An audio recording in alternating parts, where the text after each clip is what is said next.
হচ্ছে চা। সকাল সকাল তো চা অবশ্যই লাগে। আর এদিকে কালকে রাতে আমার সেজো যা আমাকে আচার বানিয়ে দিয়েছে। আমি তো আচার বানাতেই পারি না। আমসত্ত্বটা মোটামুটি পারি, কিন্তু আচারটা পারি না। তো খুব সুন্দর করে বানিয়ে দিয়েছে। কালার এবং টেস্ট দুইটাই কিন্তু খুবই ভালো এসছে। তো এগুলো আজকে একটু গরম করে ঠান্ডা করে রেখে দিতে বলেছে, ওইভাবেই রাখবো। আমার সিজনে কিন্তু আমের আচার এগুলো খুবই ভালো লাগে খেতে। আমি আগের থেকে অনেক কম খাই, আমার বাচ্চাদের জন্য বানাতে হয়। তো এই যে সকালে এটা চুলা একদম ছোট করে জাল নিয়ে নিচ্ছি। আর এদিকে তো চা অবশ্যই আছে, চা বানাচ্ছি। আর এদিকে পুঁই শাক নিলাম। আজকে পুঁই শাক দিয়ে চিংড়ি মাছ দিয়ে রান্না করব। অনেক দিন ধরে পুঁই শাক খেতে ইচ্ছে করছে। একদম সকালে তরতাজা শাক বিক্রি করতে আসে আমাদের বিল্ডিংয়ের নিচে, তো এখান থেকে নিলাম। একদম ফ্রেশ, দেখতেই তো পাচ্ছেন, একদম সবুজ পাতা। সকলে কেমন আছেন? ব্লগটা তো অনেক আগেই শুরু করে দিয়েছি। এখন বসলাম এই যে চা নিয়ে। চা তো খেতেই হবে। আর আজকে কিন্তু কোনো নাস্তাই বানাইনি। সকাল থেকে কেমন জানি লাগছে, খুবই উইক লাগছে শরীরটা। উঠে কিন্তু স্নান টান সেরে নিয়েছি, পুজোও দেওয়া কমপ্লিট। তো এখন পাউরুটি নিয়ে আসছি, পাউরুটি দিয়ে চা দিয়ে খাবো। আর ছেলেটা ওর এক্সাম শুরু হয়ে যাবে সামনে, অনেক পড়া আছে ওর। আর আমি না বসলে তো পড়েই না, এটার জন্য আমাকেও বুঝতে হয়। তো এই তো এখানে চা আর হচ্ছে মুড়ি আর পাউরুটি নিলাম। আমার সব কিছুই খাওয়ার অভ্যাস আছে, তবে নাস্তাটা বেশি বানানো হয়। আজকে ভালো লাগছে না, শরীরটা একটু উইক লাগছে। কালকের থেকেই খারাপ লাগছিল শরীরটা। তো দিব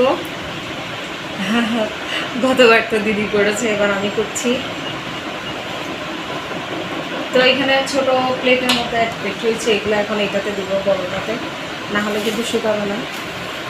দিদি এভাবে শিখালো, যাতে ফার্স্টে তেল দিয়ে ফেলে তারপরে।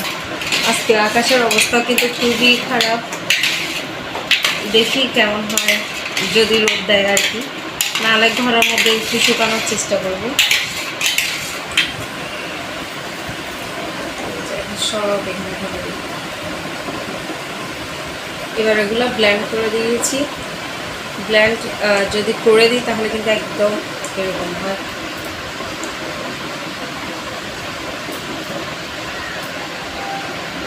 বাবাই কেমন চেক করে দিতে আমার।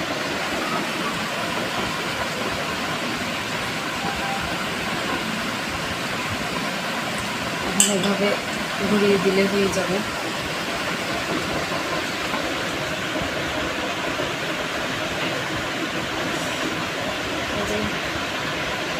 বসানো শেষ, এবার জাস্ট রোদে দিব। আমসত্ত্বতে তেমন কোনো খাটনি নাই। খুব সুন্দর করে তো আমসত্ত্বটা বসালাম, কিন্তু আকাশের অবস্থা এই যে খুবই খারাপ। মনে হচ্ছে বৃষ্টি হবে, রোদ পাবো না, কি করব, টেনশনে পড়ে গেলাম।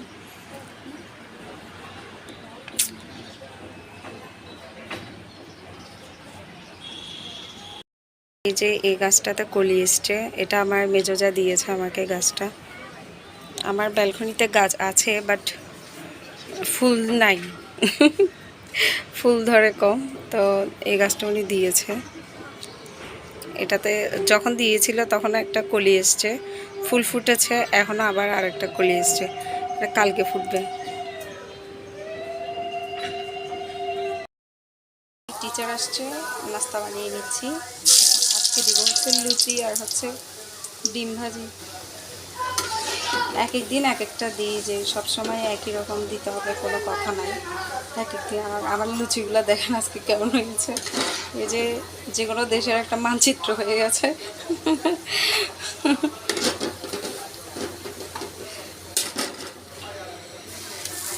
এটা অবশ্য ঠিক আছে, গোল হয়েছে।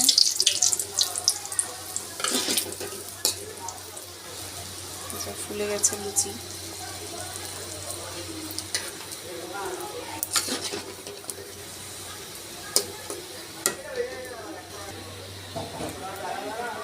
ডিম ভাজবো হচ্ছে ঘি দিয়ে, এই যে ঘি।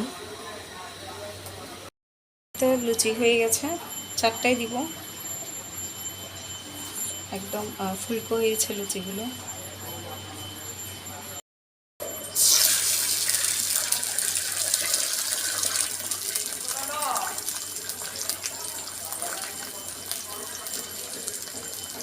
তো রান্নাবান্না করার পর চলে গেলাম হচ্ছে মেয়ের নাচের প্রোগ্রাম ছিল এখানে। ওদের বাৎসরিক বলতে মানে পহেলা বৈশাখ উপলক্ষে একটা প্রোগ্রাম করেছে ওরা, যেখানে নাচ শিখে ওইখান থেকেই। তো এখানেই চলে গেলাম। আর এই যে অনেক স্টুডেন্ট ছিল, সাথে আমরাও ছিলাম। আর এখানে আমার মাসিতো বোনও কিন্তু করে, এই যে আমার মাসিতো বোন নাচ দিচ্ছে। মোটামুটি বিকাল টাইমটা অনেকটা ভালো কেটেছে সব মিলিয়ে। তো ব্লগটা কেমন লেগেছে জানাবেন। আর যারা নতুন আছেন, যদি কোথাও ভালো লেগে যায় তাহলে সাবস্ক্রাইব করে পাশে থাকবেন। আর যারা সাবস্ক্রাইব করে নিয়েছেন তাদেরকে অসংখ্য অসংখ্য ধন্যবাদ। তো সকলে ভালো থাকবেন।